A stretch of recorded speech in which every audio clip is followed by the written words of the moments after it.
Aquí comienza Diálogo de Fe y Salvación. Un programa que pretende establecer una conversación permanente entre la Biblia, palabra de Dios, y la cultura de hoy. Diálogo de Fe y Salvación.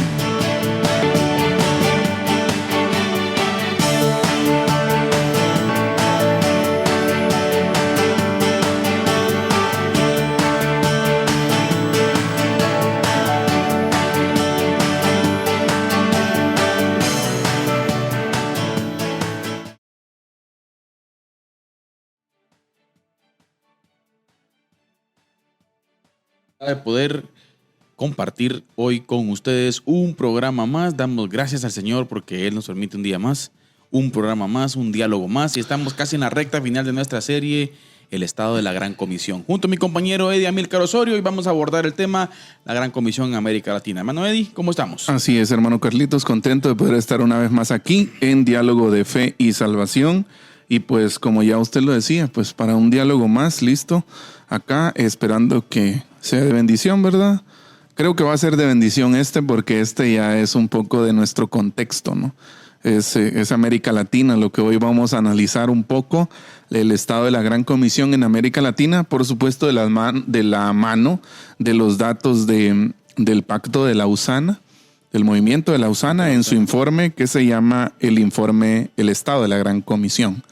Así que bienvenidos todos, este es el episodio 177 de Diálogo de Fe y Salvación, en donde estaremos hablando de un poco más sobre la iglesia y la evangelización mundial bajo el tema de el Estado de la Gran Comisión en América Latina.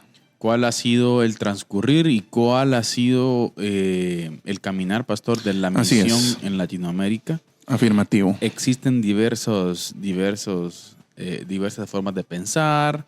Existen críticas al respecto, existen palabras positivas al respecto y tantas cosas, pero creo que vamos a tratar la manera de hacer, pastor, una conexión entre el informe y nuestra realidad. Obviamente, exacto, una realidad la cual tiene que ver pues con el quehacer nuestro acá en el oriente del país de Guatemala.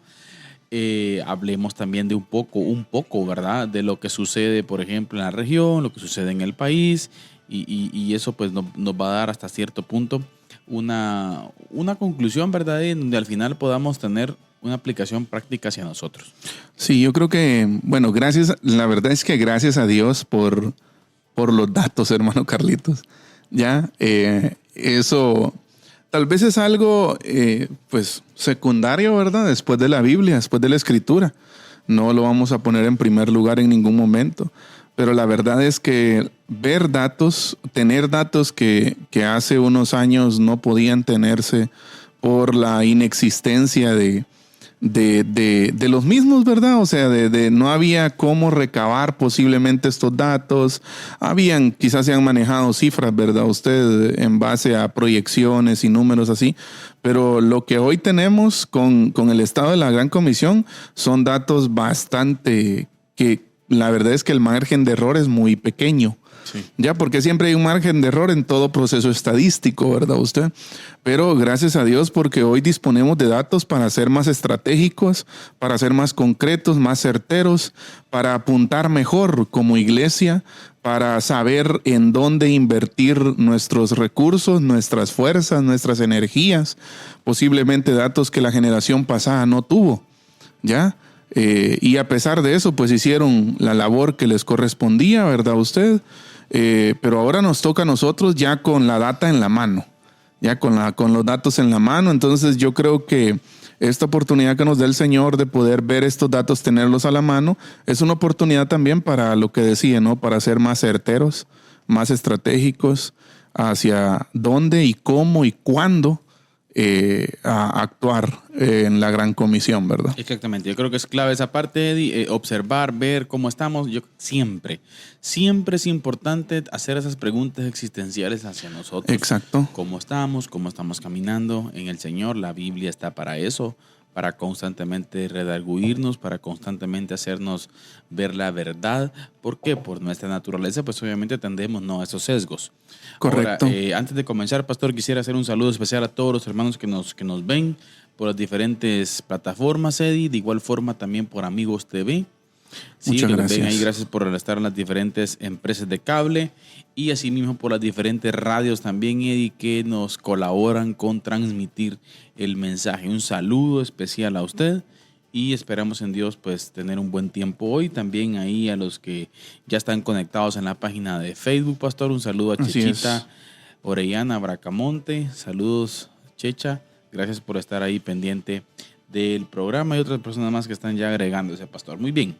Hablemos un poco, pastor, y comencemos planteando algunas lagunas de la Gran Comisión. Exacto. Tal vez solo iba a agregar algo, pastor, antes de que este informe precisamente es un informe bastante amplio y hay informes sobre cada región del mundo.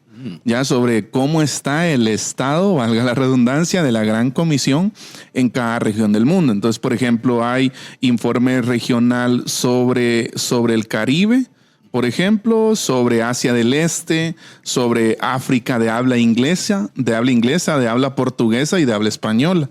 Porque en África hay bastantes grupos que hablan esas lenguas.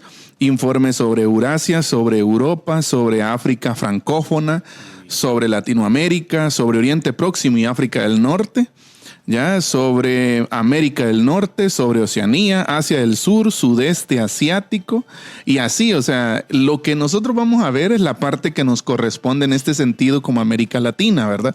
Y ver un poco cómo está el estado de la Gran Comisión entre nosotros. Y lo que usted decía, yo pienso que es un gran punto para comenzar.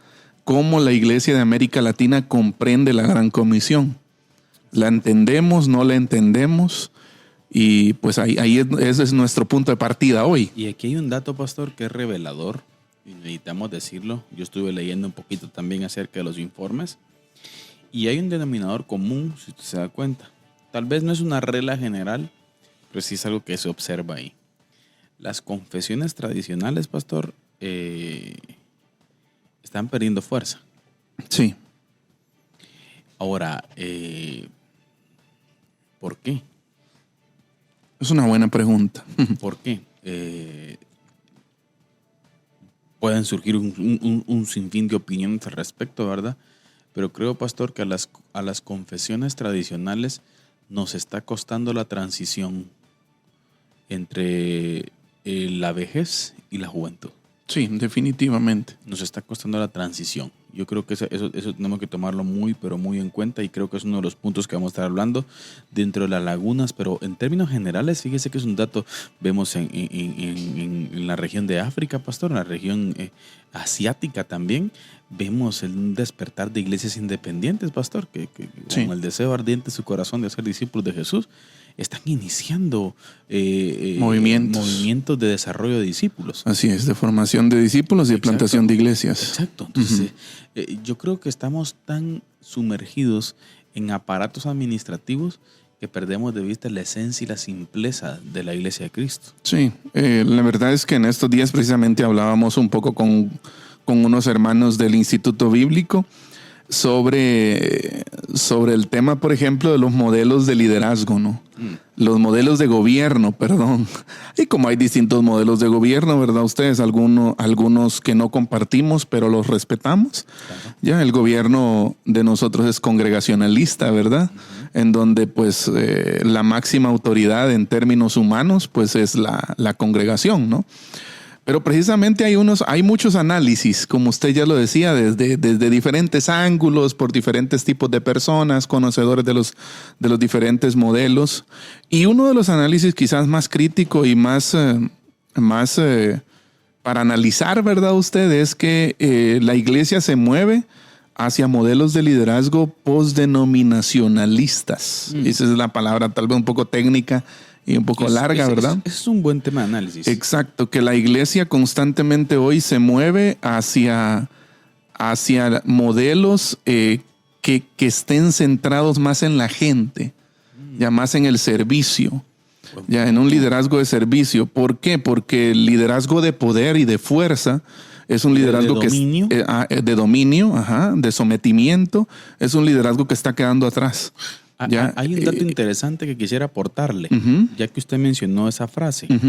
Dentro de los análisis sobre y estudios más cercanos, ¿verdad? Usted más nuevos, si queremos decirlo así, acerca del desarrollo del liderazgo, pastor, se observa, por ejemplo, que la generación millennial no está por la labor de someterse a un liderazgo de poder y dominio. Correcto. Sino un liderazgo de servicio. De servicio.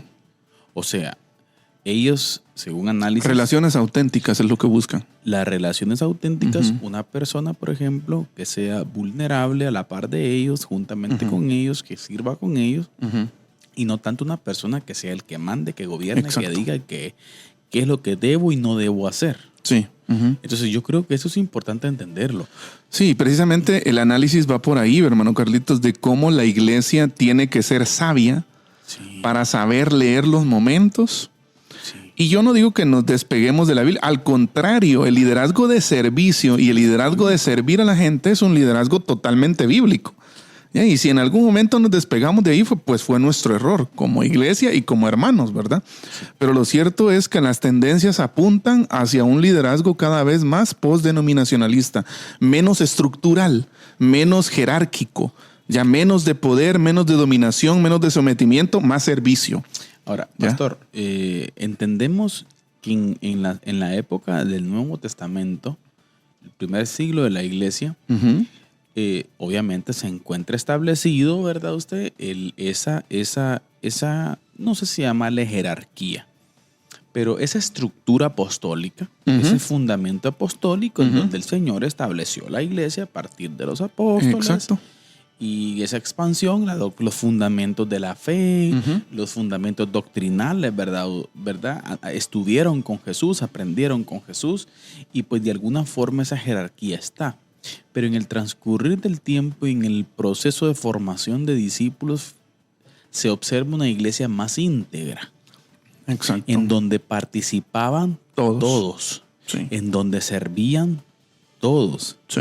En donde Pablo se consideraba un servidor de la gente. Correcto. Y no como alguien quien se sirve de la gente. Y que tenía las credenciales para hacerlo. Dicho por él mismo, dicho por Pedro también en una de sus cartas, que por cierto Pedro hace un énfasis, ¿verdad? Exacto. En el no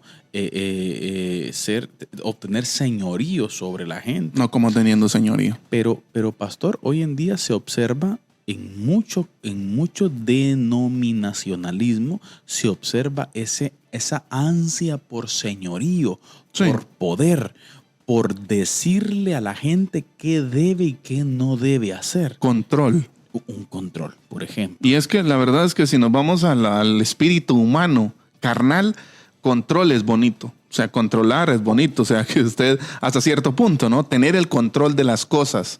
Ya, y como empresarialmente eso es lo que se ha venido o lo que se matiza cada vez más, ¿no? Usted tener el control. Pero aún el liderazgo empresarial, como lo hemos hablado muchas veces aquí, ¿verdad? Aún el liderazgo empresarial está girando hacia otro lado, hacia un liderazgo de servicio. Es interesante, pastor. En el 2021 se publicó un libro, no, pero le miento, 2023. Es un libro muy reciente en Estados Unidos, Norteamérica. Analizando los liderazgos, pastor, y a la conclusión que se llega es, escuche usted, los grandes CEOs y las grandes compañías están emigrando, le voy a decir así, hacia modelos con más acercamiento a los puntos bíblicos. Correcto. Más a un liderazgo, a un líder de servicio, que a un jefe, que a un comandante en jefe. Exacto. Viéndolo en términos militares, ¿verdad usted? Entonces, ¿por qué? Porque las nuevas generaciones están viéndolo de esa forma. Así es. Entonces, yo creo que eso es clave, pastor. Y ahora aquí viene algo. Bueno, ¿y qué debe predominar? ¿Lo que las nuevas generaciones sientan o lo que el texto bíblico expone? Bueno, lo que el texto bíblico expone. El problema es que nosotros damos por sentado que la forma en que hacemos las cosas es son la bíblicas. Sí. Es que este es el problema. dogmatismo puro. ¿Ah? Exacto, pero necesitamos entender que en el Nuevo Testamento, pastor, ¿qué explicó el Señor? Sí. El Señor explicó Hay algo que quiera ser grande en su reino es el que lava más pies, por Y ejemplo. precisamente eso iba a decir, que la estructura que usted mencionaba del fundamento de los apóstoles es en cuanto a fundamento, no tanto en cuanto a estructura de gobierno de la iglesia, ¿verdad usted? Sí. Ya, porque lo que nosotros vemos, a mí me llama la atención y es una pregunta que no sé si alguno de nuestros oyentes se la ha hecho, pero a mí me llama la atención que Jesús no dejara una estructura establecida para su iglesia. O sea, el Señor dijo, vayan y hagan discípulos, y no dijo, miren muchachos, Pedro los va a dirigir, por ejemplo, que ya en el libro de los Hechos nosotros vemos a ciertos discípulos sobresalientes. Bueno, desde los evangelios vemos que Pedro es uno de los más atrevidos, ¿no? Y hay un círculo íntimo de Jesús de los tres, ¿verdad? Los tres discípulos. Pero la verdad es que cuando cuando alguno de ellos quiere ir y preguntar, por ejemplo, Señor, y si cuando vengas en tu reino, uno a tu izquierda y uno a tu derecha, ¿va? Y bueno, eso no es mío daros. O sea, eso en varios ejemplos que Jesús pone de liderazgo no habla de jerarquía, habla de servicio. Cuando lava los pies de sus discípulos, habla de servicio. Ya, entonces, los reyes, dicen otra oportunidad más, se enseñorean de las naciones, pero entre ustedes no tiene que ser así. O sea que Jesús, pudiendo haber dejado una estructura saludable, le voy a decir así, porque eran los 12, el fundamento de los apóstoles, no lo dejó. No lo dejó. Ya en el proceso, pues vemos que la iglesia, conforme creció, pues fue necesario buscar ciertas estructuras. Hechos 6, ¿no? Claro. Los diáconos, por ejemplo, y ahí otro tipo de organizaciones. Pero aquí viene el punto importante, por cierto, palabra fresca, pastor. Usted acaba de dar palabra fresca ahorita. Sí, ese dato, fíjese que me gusta. No lo había observado desde ese punto de vista, y tiene razón usted. El Señor Jesucristo no dejó establecida una jerarquía entre ellos. Exacto. Pero ahora aquí un punto importante. Usted mencionó algo que es clave también. Observemos, por ejemplo, capítulos más adelante donde el Señor establece, entre ellos les es necesario colocar diáconos. El problema es que mire, es que donde aparece primeramente la palabra diácono. Hechos 6. Bueno, ¿qué iban a hacer estos tipos? Ese es el punto. Estos tipos iban a servir la mesa, las viudas. ¿Y qué más? Mire, es que ellos no iban a ser los mandamás. Exacto. Y que mire, eso, y es bien curioso, es bien... La Biblia tiene la ruta, hermano Carlitos, pero nosotros nos perdemos, porque, por ejemplo, yo más adelante veo a Esteban entregando su vida, y Esteban es uno de los diáconos. Claro. Varón lleno del Espíritu, dice en Hechos 6, ¿verdad? Pero entonces, ¿cómo tiene que ser el diácono? Hablando. Ese es otro tema, ¿verdad? Mire el discurso de Esteban. No, hombre, hermano, un estudio bíblico cronológico desde el comienzo hasta los días del Nuevo Testamento, ¿verdad usted?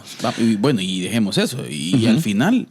Perdónalos porque no saben exacto. El carácter. Pero llama la atención eso, que después esos diáconos que usted ve que fueron elegidos para servir a las mesas, pues hay uno que está dispuesto a entregar su vida por Jesús y le entrega y perdona a quienes lo capturaron, ¿verdad? Y quienes lo apedrearon. Señor, no les tomes en cuenta esto, ¿verdad? Pero luego más adelante usted también ve a Felipe haciendo discípulos, predicando en Samaria, obedeciendo al Espíritu Santo cuando atendió al etíope, por ejemplo. Pero perdóneme. Traigamos algo a la mesa que usted mencionó ahorita. Pongámonos los zapatos de una jovencita de 15 o 16 años que hoy en día está por los pasillos de la iglesia y dice, ahí viene el diácono. ¿Qué hay en la mente de la juventud hoy cuando dice ahí viene el diácono? Sí, eso es un buen punto. Hablemos. Yo creo que... Pensemos en qué viene a la mente esta joven. Una de las cosas y que hablábamos hace poco, porque estamos estudiando un poco sobre el liderazgo de la iglesia en el Instituto Bíblico, hablábamos de esto precisamente, ¿verdad? Relacionado con esto. De que lo que se tiene en mente hoy cuando se menciona diácono, generalmente, no digo que aplique en todos los casos, claro, pero generalmente es un señor enojado, que pone orden, que es el que tiene la llave del templo, por ejemplo, y el que pone orden y el que manda callar al que esté hablando o al que se esté riendo. Generalmente es alguien que cele el orden, ¿verdad usted? el celo del Señor, dice, ¿verdad? Pero ¿cuál es el patrón bíblico o cuál es el modelo bíblico que plantea, por ejemplo, Pablo a Tito y a Timoteo, ¿verdad? Usted, en donde se dan los requisitos de los obispos y los diáconos. Y la verdad es que está a veces esa figura tradicional que nosotros vemos o tenemos en la mente de diáconos está lejos del modelo bíblico. Es que eso es lo que voy yo. Ya, porque en el modelo bíblico hay una sola cosa, hablábamos eso, que hay una sola cosa que no se repite entre los requisitos para diácono y obispo, ¿va? Que obispo es el anciano, el pastor, apto ¿verdad? Para enseñar. Apto para enseñar. Es el único. De ahí, marido de una sola mujer, hijos en toda sujeción. Todo eso también se aplica al diácono. Sí. Entonces, el diácono es alguien maduro, es alguien que domina la palabra. Sí, pero alguien lleno del Espíritu. Y estoy de acuerdo con usted, pero que volvamos a la patoja. Volvamos al patojo. Es que hoy tengo lío. Ajá. Mire, pues, ese carácter apacible. Sí. Ahí viene el diácono. Él es un hermano con el que yo bien pudiera acercarme a pedir un consejo. Sí. Pero es alguien que le tengo miedo. Es cierto. ¿Ah? Ese es el problema. Porque el tipo está velando por la sana doctrina de la iglesia. Sí. Pero no le habla a nadie. Sí. O sea, necesitamos que usted, pastor que nos escucha, líder, ¿qué tipo de diáconos estamos eligiendo en las iglesias? Ya. O sea, algunas iglesias, por ejemplo, eligen diáconos por antigüedad. Es que el hermano tiene tantos años de estar acá. O es el que da más. El que da más, el que ofrenda Hay más, que el que diezma más, cosas así. Como dijo aquel chiste, ¿verdad? Entonces, díganle que se quite el sombrero. ¿No? No, pero es el que da el dinero, padre. Que entre el caballo también, ¿no? Sí. Suele pasar. Sí. O porque es una persona que tiene una buena dialéctica, o porque es una persona, no sé, influyente probablemente, pastor, en la comunidad. Sí. No necesariamente. Entonces, y precisamente el énfasis bíblico sobre el diácono es sobre la madurez, sobre la unción del Espíritu que tiene que tener, ¿verdad usted? Mire, es que me choca ver a Esteban. Sí. Esteban es un modelo. Ver a Felipe. Sí. Entonces, en el Nuevo Testamento no vemos un liderazgo enseñoreándose de la gente. No. ¿Y por qué estamos hablando de esto, querida familia? Porque dentro del análisis de la misión en América Latina tenemos diversas lagunas. Y una de las primeras tiene que ver con un desarrollo de liderazgo saludable, basado probablemente en nuestra tradición evangélica y no meramente en la tradición bíblica. Exacto. Y ese es el principal problema. Y la primera laguna precisamente es eso, discipulado y formación de liderazgo saludable. Es que la iglesia como que a veces no ha terminado de entender en qué consiste el discipulado como tal y en qué consiste desarrollar un liderazgo saludable. ¿Qué es lo que tiene que ver con esto? Hay algo bien importante, pastor. Yo estaba leyendo un poco al respecto sobre este tema. Cuando hablamos de desarrollo de liderazgo, literalmente hay que entender la frase, valga la redundancia, literal. Desarrollo. O sea, existe un proceso para preparar liderazgo. Debería de existir un proceso para preparar liderazgo intencionalmente. Exacto. O sea, no es porque no es fidelidad a los cultos. No, tampoco. No, es que no. Ajá. Puede existir gente muy fiel a los cultos porque no tenga tacto para tratar con la gente. Exacto. Entonces, yo pienso que esa parte, cada iglesia, diría yo, en su contexto local, ¿verdad usted? Es responsable, ¿no? De diseñar una ruta de formación para un liderazgo saludable. ¿Ya? Porque si algo va a marcar el camino de la iglesia, sabemos que la iglesia es dirigida por el Señor, pero también el liderazgo juega un rol fundamental. ¿Ya? Claro. Entonces el liderazgo puede guiar aún por el camino equivocado a la iglesia. Por lo tanto, pastor, ¿Ya? En este primer punto y de algunas de las lagunas en la Gran Comisión en América Latina es el proceso de formación de discípulos. Yo creo que hemos hablado mucho acerca del proceso de formación de discípulos y ahora estamos mencionando también la formación de un liderazgo saludable. Así es. La iglesia necesita, escúchenos usted, pastor, hermano, líder que nos escucha, replanteen el quehacer de la iglesia. Exacto. Mire que necesitamos. Sí, revisar los números lo evidencian. Exacto. ¿sí? Revisar los roles de los líderes, por ejemplo. Revisar de qué forma estamos haciendo iglesia. Exacto. ¿Será que no estamos copiando el mismo modelo de 1970, de 1960? ¿Será que estamos siguiendo una tradición de hombres, por ejemplo, en cuanto a liderazgo y no lo que dice el texto bíblico? Exacto. Es probable que estemos siguiendo la idea de alguien que hace 50 años se le ocurrió hacerlo. Exacto. Y hemos visto casos nosotros, pastor, específicamente, que por ética, pues obviamente no podemos mencionar nombres, ¿verdad? Pero de gente que en algún momento se le roncó la gana de decir, no, es que esto yo creo que no es.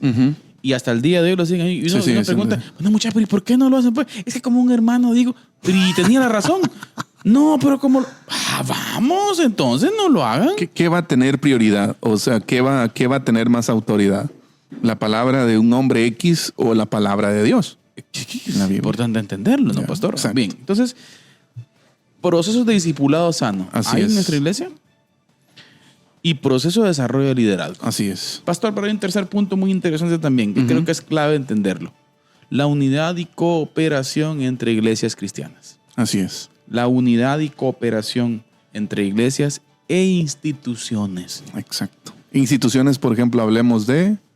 Instituciones para eclesiásticas. El canal, por ejemplo, es una institución. La radio, por ejemplo, es una institución. Exacto. Hablemos de ONGs, ¿verdad? Que se dedican también al desarrollo o el desarrollo de la misión del Señor. Así es. Tantas cosas. Entonces, yo creo, pastor, usted mencionó algo interesante antes de iniciar la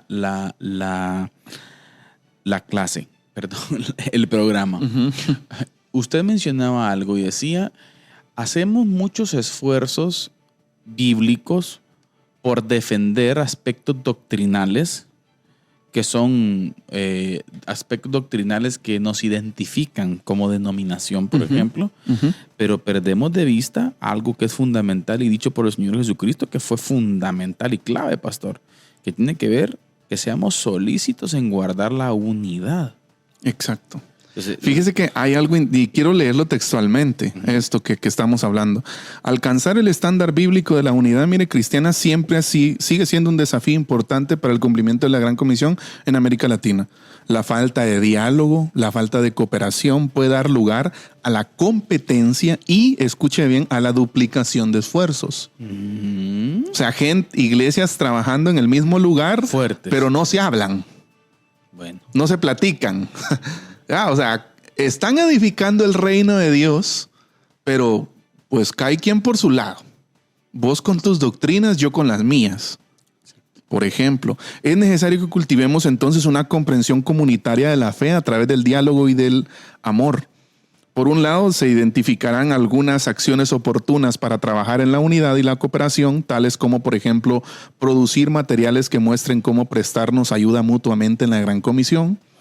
Y de esta forma fortalecer la formación de redes en Latinoamérica y promover alianzas estratégicas entre las iglesias locales, las agencias misioneras y otras instituciones cristianas, como las que mencionamos aquí hace un momento. Por el otro lado, se pusieron de relieve algunas otras áreas que posiblemente no tengamos tiempo de hablar, pero me llama la atención esa parte, lo que usted mencionaba y lo que hacíamos énfasis, ¿va? ¿Por qué velamos tanto por el estándar bíblico de nuestros distintivos doctrinales, por ejemplo, ¿verdad? O sea, yo creo que todas las iglesias velamos porque nuestros distintivos doctrinales, valga la redundancia, se apeguen al texto bíblico, ¿ya? Pero hay un distintivo bíblico que no lo estamos peleando. Exacto. No estamos haciendo el énfasis necesario quizás. ¿Qué pasó con la unidad? ¿Qué pasó con sopórtense los unos a los otros? Esfuércense en guardarla o en mantener la unidad mediante el vínculo entre el Espíritu Santo, ¿no? A mí me llama la atención, pastor. Yo tuve la experiencia en el 2017, lo hemos contado aquí otras veces, de estar en Comibam, en Colombia. Y usted ahí va, pastor. Una multitud de liderazgos de todo el mundo. Pastor, ahí no hay denominación. Yo en algún momento pensé, fíjese, pastor, cuando cantábamos aquella multitud, por cierto, quien cantó esa vez fue Alex San Pedro, aquella canción que dice Sal. Sal, exacto. Tengo una iglesia que no ama. Bueno. Y vino a mi mente algo, esto es lo más parecido al cielo que he visto. Sí, pues. Todas las denominaciones ahí. Ahí habían africanos, brasileños, argentinos, Colombianos. chinos, Guatemaltecos. español, guatemaltecos, pastor. Bautistas, pentecostales, Hombre, metodistas, mire, pastor, de todo. presbiterianos. Sí. Por cierto, un saludo especial si nos ve en algún momento, le llega este clip, hermano Germán Ramos, presidente de CONEM Guatemala. Y una de las grandes intenciones, por ejemplo, de hermano Germán, por cierto, que hermano Germán es presbiteriano. Sí, pues. Bueno, imagínense. Llevando la unidad de la iglesia hacia que Guatemala sea ya no un campo misionero, sino una fuerza misionera. Exacto. Porque le cuento que en Centroamérica, Guatemala tiene los peores números. Sí, pues. En cuanto a envío. Entonces, ¿a qué quiero llegar con esto, pastor? Que necesitamos enfocarnos en la gran comisión y no en los debates teológicos secundarios. Exacto. Porque los debates teológicos secundarios estoy totalmente seguro que no los vamos a resolver. Total. Llevan siglos en la mesa. Si no lo resolvieron aquellos 21 que se montaron a un barco a 45 días de ayuno En Inglaterra. en Inglaterra, viejo, lo va a resolver la gente llena de hamburguesas hoy en día. O sea, ¿me explico? Es cierto. Para ponerlo así En contexto. Y no es que la hamburguesa sea mala. Bueno, en exceso sí, pero lo que quiero decir yo que no es una actitud de búsqueda. Sí. Esta gente, ¿por qué? Porque así es el reino. Sí. Bueno, no sé si así es el reino, pero hoy en día, ¿verdad, pastor? Cuando me refiero a que no sé si así es el reino, es que el Señor dejó una verdad, sí, la verdad única, ¿verdad? Pero nosotros, pues como seres humanos, tenemos matices. Diferentes interpretaciones de algunas verdades secundarias. Y yo creo que va a seguir. Así es. Pero igual eso está sirviendo también. Sí. Está sirviendo para que crezca, para que esto siga avanzando. Yo creo que necesitamos enfocarnos, hombre.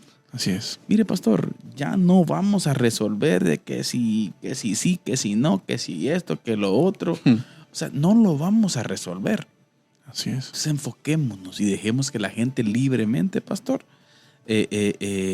vaya al texto bíblico y Así que tenga su experiencia de fe en el Espíritu Santo. Correcto. Entonces necesitamos volver a esa parte, la unidad Entonces, no, recordemos esto, haciendo una breve recapitulación de este momento, entender a la resistencia, hermano Carlitos, que cuando hablamos de estándar bíblico, no solo hablamos de alcanzar ese estándar bíblico en ciertos distintivos doctrinales de nuestra denominación o de nuestra iglesia. También hay un distintivo bíblico que aplica para todos nosotros, denominaciones, siempre y cuando no sean sectas, ¿verdad? Aplica el estándar bíblico de la unidad. Claro. Y si algo en América Latina se observa que no se ha alcanzado, es el diálogo entre nosotros. ¿Cierto usted? La colaboración entre nosotros es algo, en algunos sectores incluso es algo inexistente. Hay más competencia y duplicación de esfuerzos en vez de trabajar juntos en la edificación del reino en nuestras comunidades. Por cierto usted, disculpe que lo interrumpa ahí, Ajá. pero el punto de la unidad no está en la declaración de fe. Revise usted un alto porcentaje de la declaración de fe. Sí. No sé. Ahorita No que se usted habla mencionaba de... eso, no se habla de la Es que unidad. siempre se habla de unidad de puertas para adentro, Sí, ¿ya? pues. Pero no de puertas para que afuera. El reino es la bautista. Nada más. Imagínese. Triste. Pero bueno, saludos a los hermanos que están conectados. Hermano Amílcar Castillo dice: saludos, hermanos, urge mover la iglesia a cumplir con su deber. Dice: saludos, hermano Amílcar Castillo, pastor. Saludos hasta la ciudad capital. Hermano Néstor Saúl Zuquino, Papaúl, cariñosamente. Dios le bendiga, hermano Saúl. Saludo Gracias por a estar con Papaúl nosotros. hasta la cuarta calle. Así es. Allá por el sector de los Zucchini. Así es, un saludo también a hermano Douglas Osorio, pastor, gracias por estar con nosotros. Hermano Maynor Altán también, hermano Maynor, Dios le bendiga, gracias por estar con nosotros. Hermano Juan Alonso Mellado también, muchas gracias, hermano Juanito, por estar con nosotros. Y por supuesto, nuestro hermano Randolfo Rodríguez. Saludos, hermano. Muchas gracias por estar con nosotros, hermano Randolfo.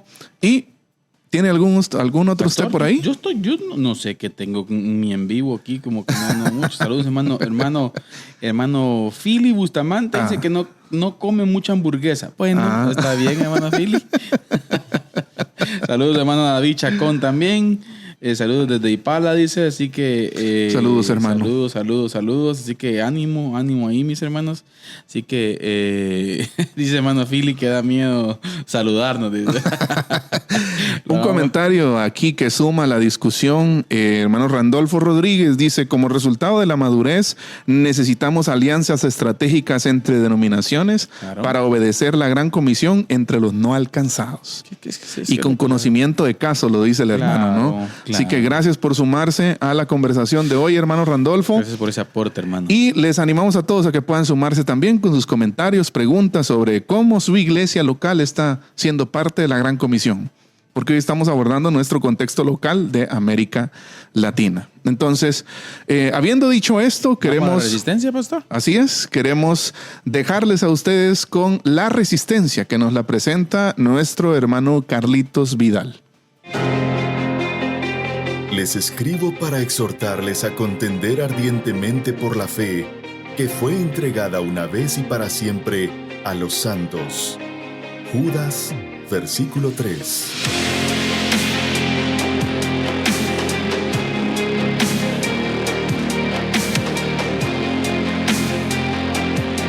Diálogo de Fe y Salvación presenta La Resistencia.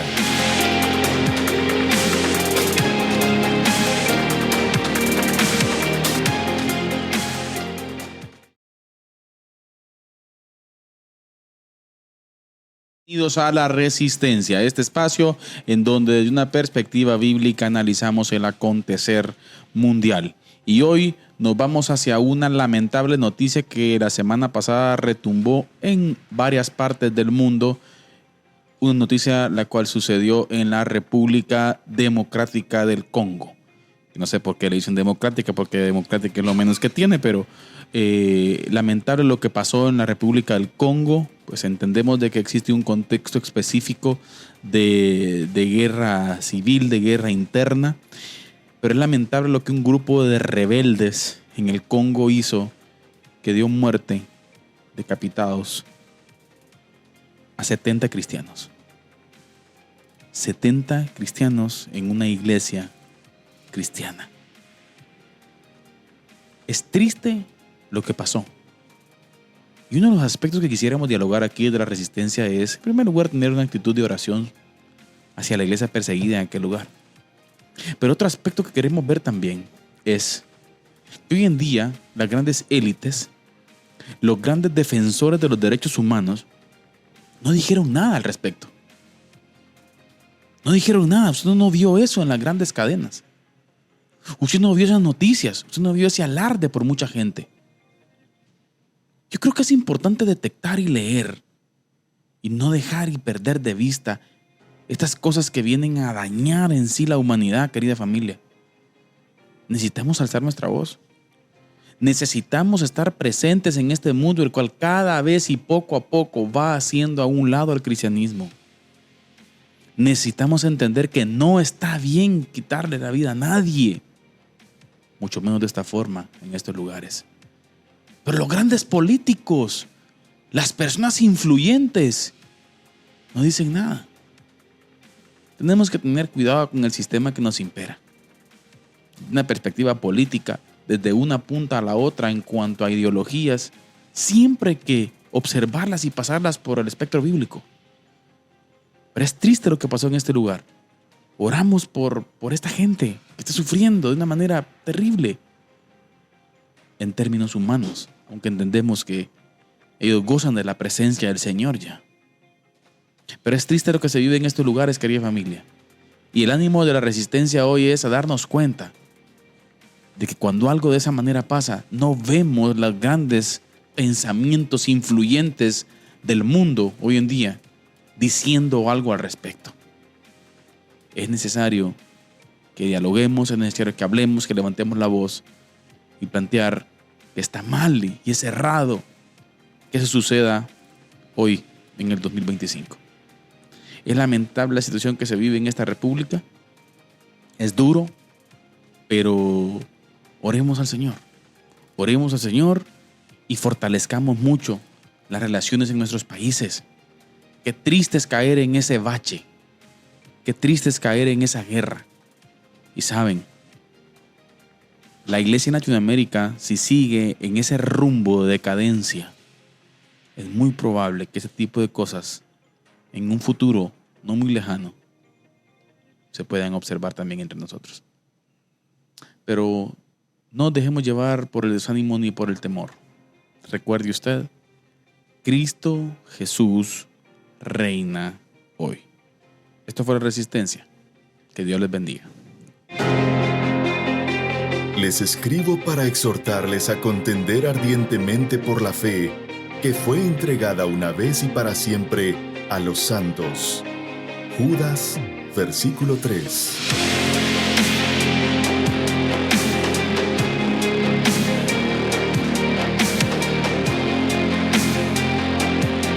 Diálogo de Fe y Salvación presenta La Resistencia.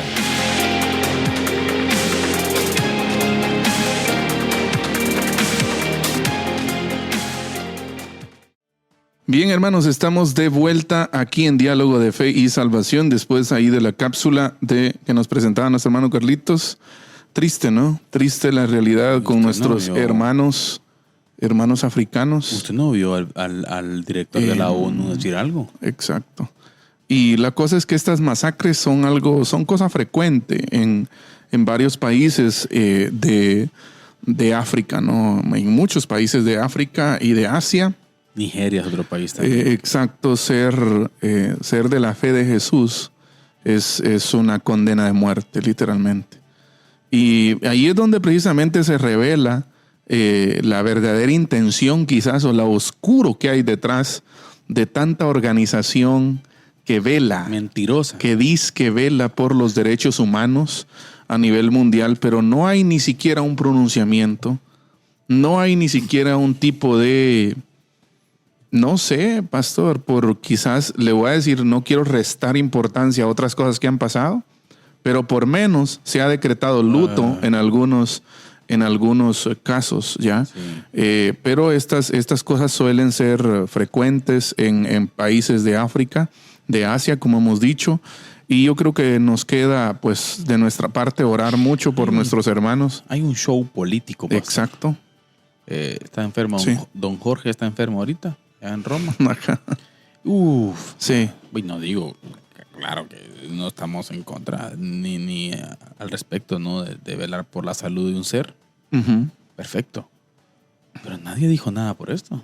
Sí. Nadie dijo nada por esto. Esa es la triste situación. Nadie mencionó nada por esto, pastor. Y estoy seguro que ese problema se puede arreglar en un par de telefonazos. Sí. Pero no sé.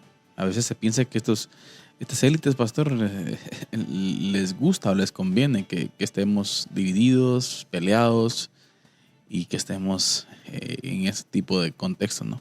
Así es. Lamentable. Aunque sus fines son otros, ¿verdad? Bueno, pero vamos a la clase, pastor. Pero bien. Sigamos con el programa.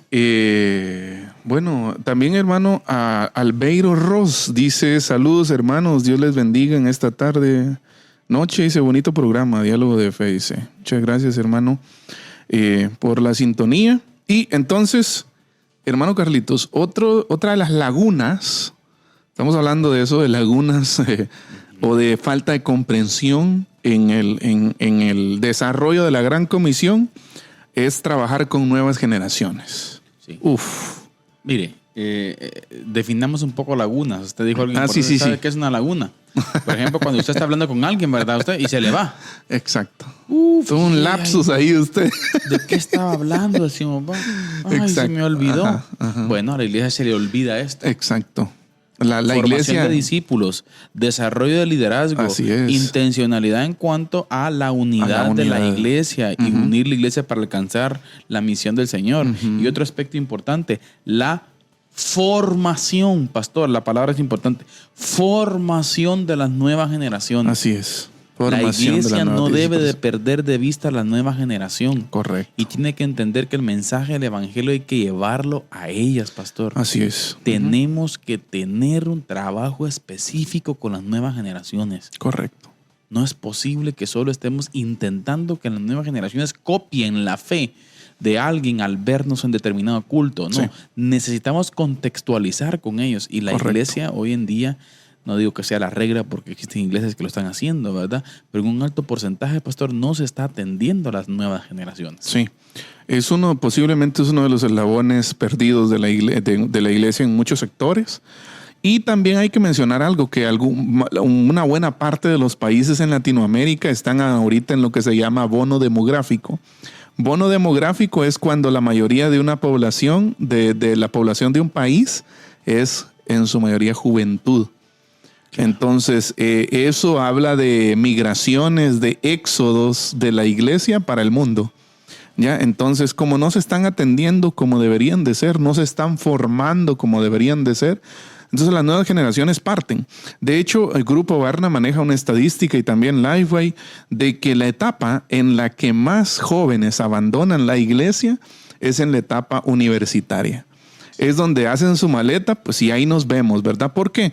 Porque muchos patojos terminan teniendo conflicto con diferentes instancias de la iglesia.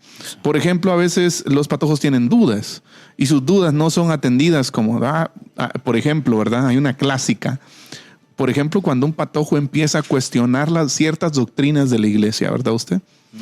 Al diablo tiene quizás, dice, ya, en vez de sentarnos con ellos y ofrecerles una explicación bíblica robusta, ¿verdad usted? Ya, o sea, con fundamento, pues. Sí. Ya, entonces no seguir en esa tendencia de crea y punto. Mire, crea y no pregunte, no cuestione. Aquí hay un punto importante que todos los pastores que hoy en día estamos, pastor, valga la redundancia, pastoreando, sirviendo, tenemos que entender. Uh-huh. Hay que entender desde una perspectiva sociológica el tipo de gente que tenemos en nuestras iglesias. Uh-huh. Recuerde que Guatemala es un país tercermundista, Uh-huh. subdesarrollado. Que el proceso de alfabetismo ha venido caminando, pero de forma muy lenta. Muy lenta. Sigue pero así. si retrocedemos a 30 años, un alto porcentaje de nuestra gente tenía poco o nulo alfabetismo. Exacto. Bueno. Y no estoy menospreciando esta parte, pero pastoreamos a esta gente. Exacto. Pero tenemos que tener cuidado con querer aplicar el mismo tipo, forma, método con patojos que hoy en día se les abrieron más puertas y hay más oportunidades y ya están infiltrados en un mundo lleno de información. Y altamente secularizado. No sé, por ejemplo, si nuestros hermanos allá por los 80s, por ejemplo, tenían ya el concepto de agnosticismo, por ejemplo, dentro de ellos. Uh-huh. ¿Qué es lo que es eso? Exacto. ¿Sí? O sea, un sinfín, ¿verdad?, de opiniones de científicos ateos, por ejemplo, que Uh-huh. quieren dar patadas de ahogado ahí con argumentos, pero que igual los lanzan, ¿no usted? Exacto. Y llegan a la mente los patojos.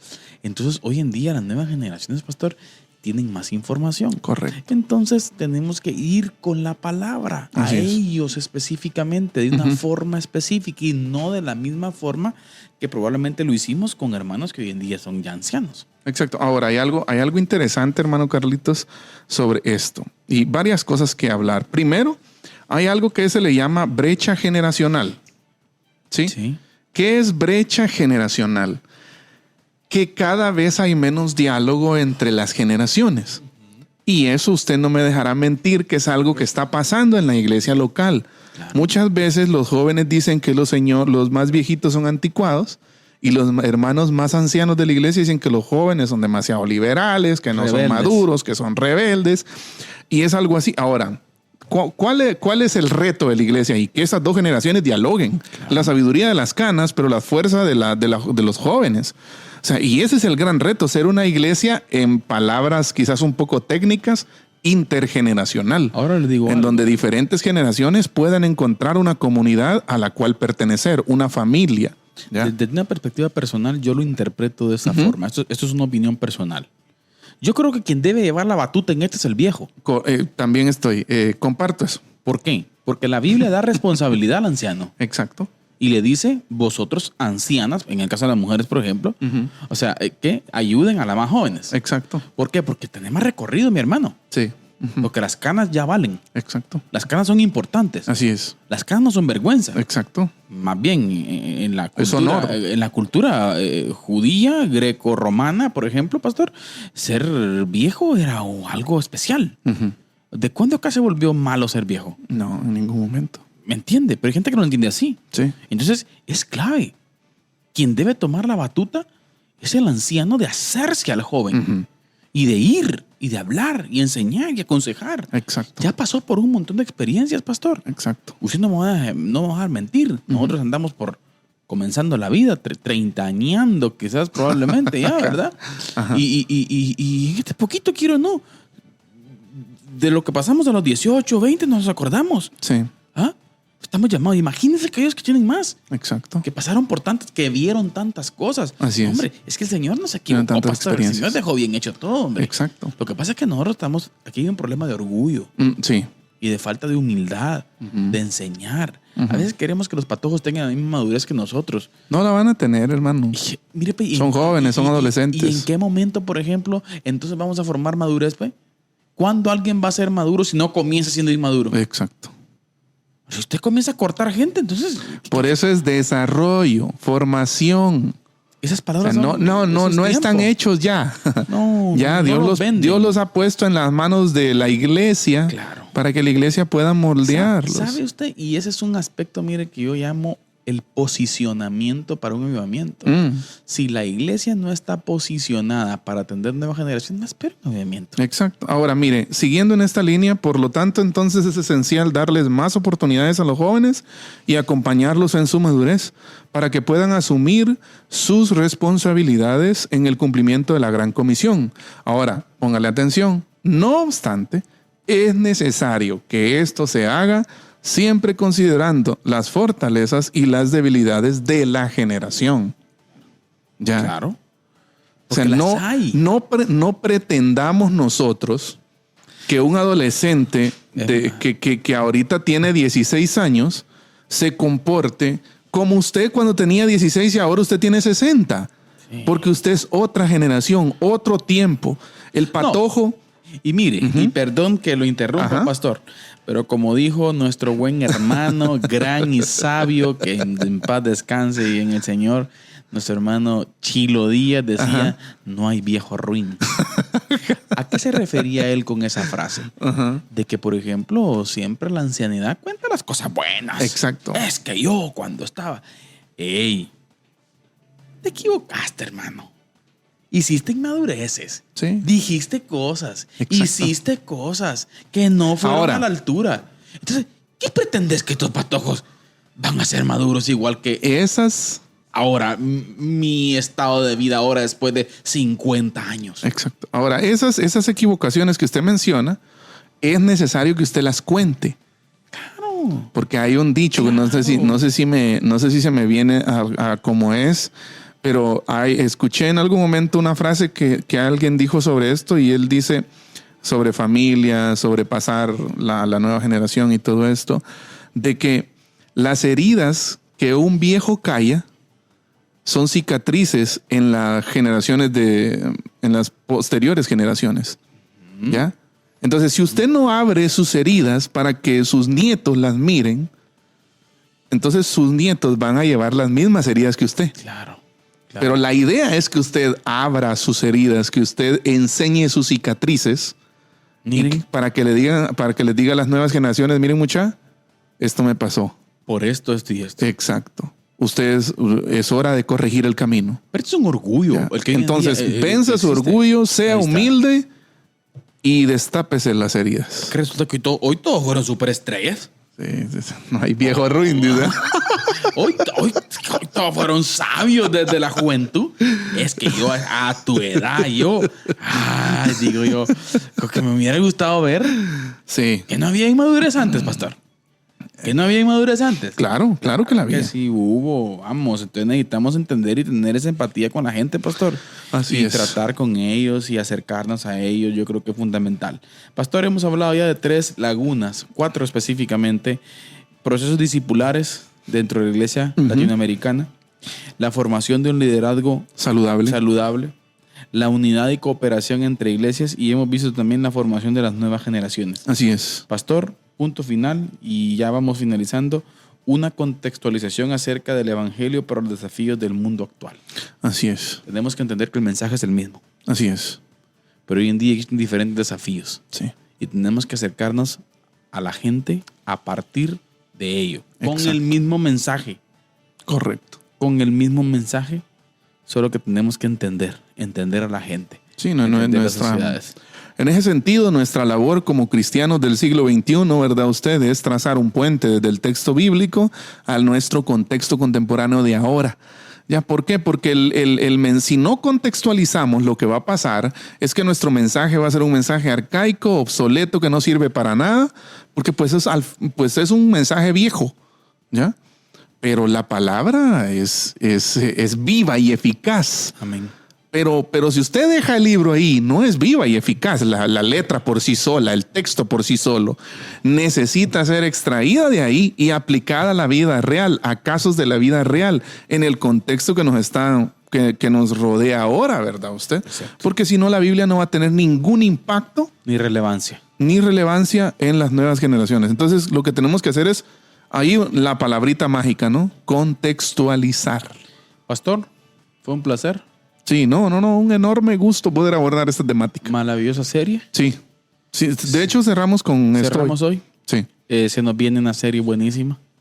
Esperamos contar con nuestros hermanos, Pastor. Vamos a estar hablando de un tema que sin lugar a dudas es muy actual. sí, Es muy actual.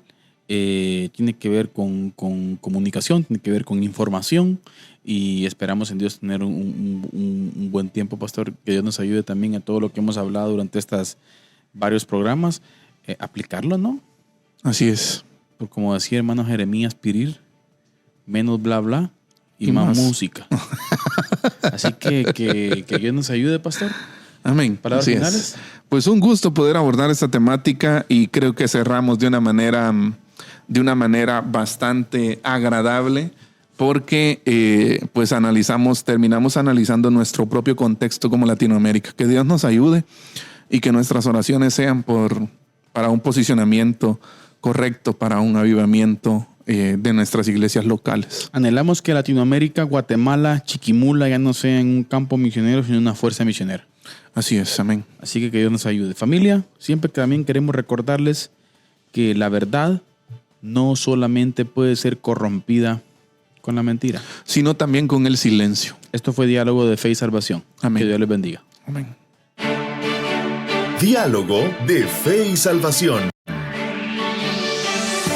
Temas actuales a la luz de la Biblia. Muchas gracias por acompañarnos en esta edición. Hasta la próxima.